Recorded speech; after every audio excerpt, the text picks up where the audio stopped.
Salut! Alors si tu es sur cette vidéo, c'est que tu as certainement vu passer beaucoup de créations avec, Photoshop Beta et en plus particulièrement, sa fonctionnalité générative fill ou remplissage génératif et donc cette vidéo, elle est tout simplement là pour te montrer, ce que c'est, à quoi ça sert et comment l'utiliser. D'abord il faut savoir que Photoshop Beta, c'est un outil qui vient d'être sorti par Adobe, donc en mai et qui en fait se base sur l'intelligence artificielle, l'IA et donc c'est pour ça qu'on a beaucoup de fonctionnalités, qui sont des fonctionnalités un peu de prédiction, comme on peut l'avoir sur d'autres outils d'IA et c'est pour ça que c'est aussi puissant, à condition bien sûr de savoir bien l'utiliser. Donc sur Photoshop Beta, on va avoir, cet outil en effet qui est le remplissage génératif, mais pas que. Il y a aussi d'autres fonctionnalités qui sont hyper intéressantes et qu'on va voir ensuite à la fin de cette vidéo. Donc d'abord, on va parler du, génératif fill et donc je vais vous montrer, quelques exemples d'applications et comment le faire. Donc déjà, quand on ouvre, Photoshop Beta et qu'on ouvre une photo, la première chose, en fait, ça va être de sélectionner une partie de son image. Donc il y a 3 possibilités. Soit vous voulez créer une partie de votre image qui est vide. C'est d'ailleurs ce qui a, fait beaucoup parler de cette nouvelle fonctionnalité parce que beaucoup se sont amusés comme j'ai fait ici, à deviner en fait le reste, de beaucoup de peintures célèbres, de photos célèbres et cetera. Donc du coup, en fait, ça va tout simplement deviner le reste d'une image et le créer de toutes pièces. Donc là, ici, si j'enlève, à la base, la peinture, elle est comme ceci et donc là, avec, la génération, voilà ce qu'il m'a donné. Alors bon, quand on regarde les autres variantes, on n'est pas sur quelque chose de très esthétique ni réussi. Il a encore du mal avec les visages comme beaucoup d'IA. Mais ce côté-là, ça passe à peu près, même s'il y a un gros problème d'époque. Donc voilà, il y a cette possibilité donc, de créer, de générer le reste d'une image. La seconde possibilité, ça va être de créer n'importe quel objet, d'ajouter n'importe quel objet à votre image, de toute pièce, en lui indiquant ce que vous voulez y ajouter. Donc en faisant ce qu'on appelle, un prompt, avec l'IA. Adobe parle plutôt de commande. C'est tout simplement un texte descriptif, qui va nous permettre de créer un objet. Donc par exemple, je pourrais, sélectionner une partie ici et lui demander de dessiner un bateau. Et puis la troisième possibilité, ça va être de supprimer un objet tout en conservant, le reste de l'image, sans qu'on s'en rende compte en fait. Donc je pourrais très bien ici sélectionner les 2 filles et puis les enlever directement de ma photo, sans qu'on se rende compte qu'il y avait, ces personnages, avant sur la photo. Donc on va voir ces 3 cas-là. Donc, d'abord on va commencer par l'ajout d'objets. Donc, ici par exemple, là moi j'ai envie d'ajouter un requin. Donc je vais commencer par sélectionner ma zone. Donc pour sélectionner, c'est comme avec le détourage, hein, vous utilisez ce que vous voulez. Ça peut être le lasso, ça peut être, les outils de sélection qu'on a ici, ça peut être la sélection rapide, la sélection d'objets, enfin vous faites ce que vous voulez, la baguette magique, voilà. Moi, pour aller plus vite, je prends le lasso. Ensuite, quand vous allez faire ça, vous avez ici une barre flottante, donc qui dans tous les cas est toujours là sur Photoshop Beta. Donc cette barre, elle va s'afficher, mais elle va changer et elle va vous proposer ici une fonctionnalité remplissage génératif. Donc je vais cliquer dessus et je vais ici taper ce que je veux faire apparaître comme objet, ce que je veux générer.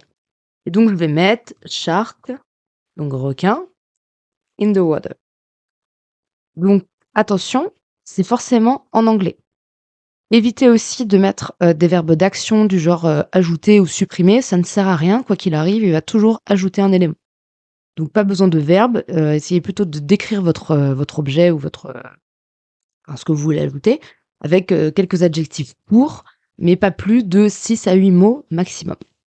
Donc je le génère, ça mouline un petit peu, ça moulinera un peu plus sur les PC qui sont plus lents, donc attention. Voilà, donc une fois qu'il a terminé, il va me proposer 3 variantes. Donc ici, on va avoir la première qui s'affiche et si je veux voir les prochaines, je peux soit cliquer sur la droite ici, soit simplement naviguer avec les flèches. On va aller ici et ici. Bon, la première et la troisième sont quasi identiques. OK, c'est pas mal. Je vais essayer tout à l'heure, c'était un peu mieux. Parce que là, je trouve pas ça très réaliste dans la mesure où, on dirait qu'il vole au-dessus de l'eau, en fait, hein. Donc on va mettre alors dans ce cas-là, je vais peut-être essayer de le rendre plus grand. Donc je recommence, shark On va peut-être mettre under. Voilà. Alors, est-ce que cette fois c'est plus réaliste? Pas vraiment. Bon, on va se contenter de ça. Donc bref, tout ça pour vous dire, du coup, vous avez, vos 3 variantes ici que vous pouvez, choisir d'appliquer. Vous avez aussi ici Adobe qui vous invite à noter votre résultat. En fait, ça va tout simplement aider à entraîner l'IA et à ce qu'elle s'améliore de plus en plus. Et puis ici, vous pouvez remarquer que vous avez un calque qui s'est créé avec justement ce nouvel objet. Et donc, vous pouvez décider, bien sûr, de le masquer ou de l'afficher. Vous pouvez aussi décider de lui appliquer des calques de réglage, indépendamment du reste de la photo. Bref, vous faites ce que vous voulez avec. L'avantage, c'est qu'en fait, en faisant ça, ça ne détruit pas votre photo originale. Donc, à tout moment, vous pouvez le supprimer sans que ça ait affecté votre photo originale. Donc, ce qui veut dire que c'est non destructif. Donc, voilà pour le premier exemple avec l'outil de remplissage génératif. Deuxième exemple, cette fois-ci, je vais lui demander d'agrandir mon image, de l'étendre. Donc, pour ça, je vais commencer par recadrer ma photo avec l'outil recadrage. Et je vais, par exemple, de ce côté-là, agrandir ici. Je valide. Je reprends encore un élément de sélection. Le plus simple ici, ça va être le rectangle. Et je vais sélectionner ici toute ma partie blanche. Je sélectionne moi un petit peu plus de la photo. Je me dis que ça peut l'aider à faire un meilleur fondu. Et je clique ensuite sur remplissage génératif. Donc ici, on n'a pas besoin de taper quoi que ce soit. Il va se baser sur le reste de l'image et il va lui-même générer une image qui, selon lui, est la continuité du reste. Donc je clique sur générer. Et voilà le résultat. Je trouve ça plutôt pas mal. Donc le premier, le deuxième, c'est bien aussi. Peut-être même plus réaliste, même si ça n'a pas grand-chose à voir avec l'architecture ici. Et celui-là, qui est pas mal non plus. Je comprends pas trop ce que c'est, ça. Je sais pas s'il a voulu rajouter des lampadaires. Bon, je pense que le premier, c'est celui qui me semble le plus réaliste. Donc voilà, encore une fois, ça a créé un calque ici, hein, donc vous pouvez le supprimer, le masquer, faire ce que vous voulez. Et puis, autre point important, si jamais ça vous plaît pas, si les 3 variantes qui ici ne vous plaisent pas, vous pouvez recliquer sur générer, il va vous proposer 3 nouvelles variantes. Et pour la troisième possibilité, donc on va cette fois-ci essayer d'enlever, de supprimer complètement un objet de notre image sans que ça n'impacte le reste de l'image. Donc toute l'idée en fait, ça va être que Photoshop Beta puisse reconstruire les endroits où il y avait la personne avant et qui recrée en fait ici la végétation. Donc pour ça, je vais sélectionner très très large autour de mon sujet. Vous allez comprendre pourquoi après, je vous montrerai la différence. Et là, pareil, on va cliquer sur remplissage génératif, on n'écrit rien et on reclique sur générer. Franchement, c'est plutôt pas mal du tout. Si on regarde là, les autres variantes qu'il nous a faites, pardon. La deuxième, qui est pas mal du tout aussi. Et la troisième, bon là j'ai l'impression que ça change vraiment l'image quand même. Et voilà, les 2 premières sont vraiment très très bien. Pour voir la différence avec l'original. Il a rajouté en fait beaucoup de végétation. Peut-être que le deuxième un petit peu plus, peut-être représentatif. Mais bref, on remarque quand même que c'est très précis. Le fondu avec le reste de l'image se fait quand même très bien. Alors après, évidemment, ça reste une IA, qui en plus à ses débuts. Donc si vous zoomez à certains endroits de la photo, il est très probable que vous trouviez des choses un peu incohérentes, des fleurs qui soient découpées, et cetera. Donc ça, c'est normal. Disons que si, vous avez besoin de faire ça et qu'après vous rajoutez des éléments dessus, que vous n'avez pas un gros zoom à faire en fait, ce sera pas gênant. Donc voilà, ça c'était la troisième option. Et donc je vais vous montrer maintenant si j'avais fait ça, mais cette fois-ci, en sélectionnant vraiment au plus près mon personnage. Simplement cliquer sur sélectionner un sujet pour aller plus vite. OK, donc là je vais essayer de faire la même chose.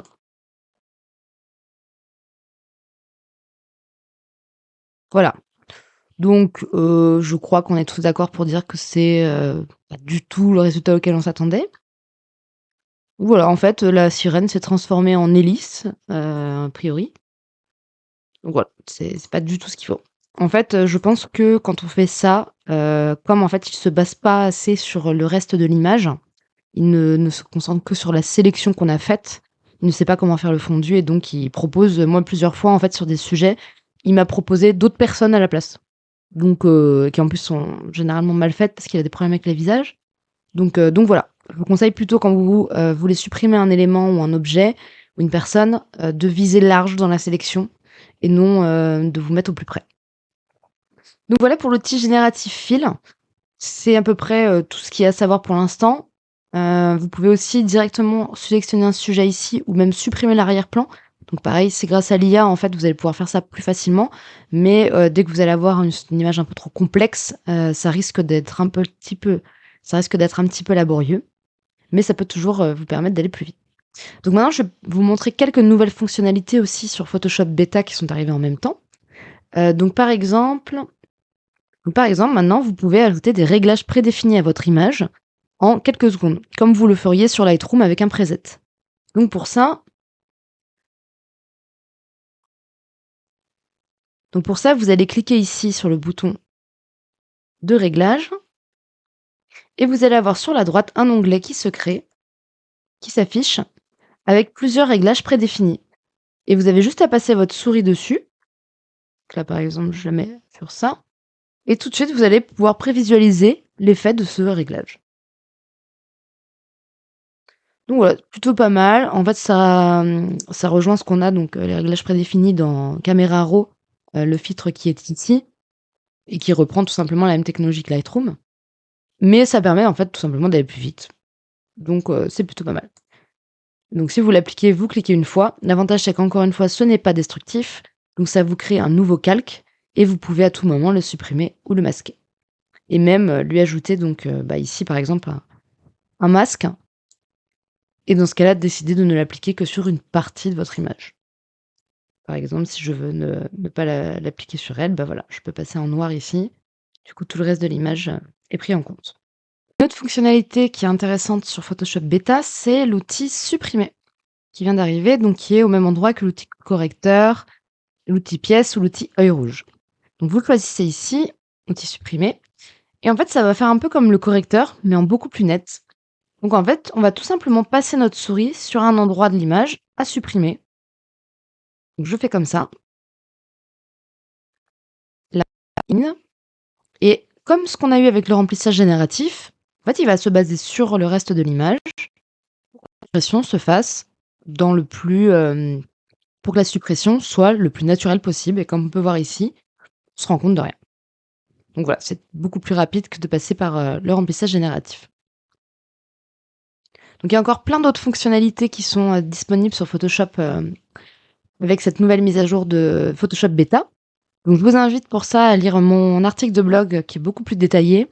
Et puis bien sûr, je vous invite aussi à vous abonner à la chaîne, à laisser un like et des commentaires si vous avez des questions. Et puis on se retrouve pour une prochaine vidéo avec un tutoriel sur Photoshop ou d'autres logiciels de graphisme. Donc merci à tous de m'avoir écouté et j'espère que cette vidéo vous aura bien aidé. À très vite!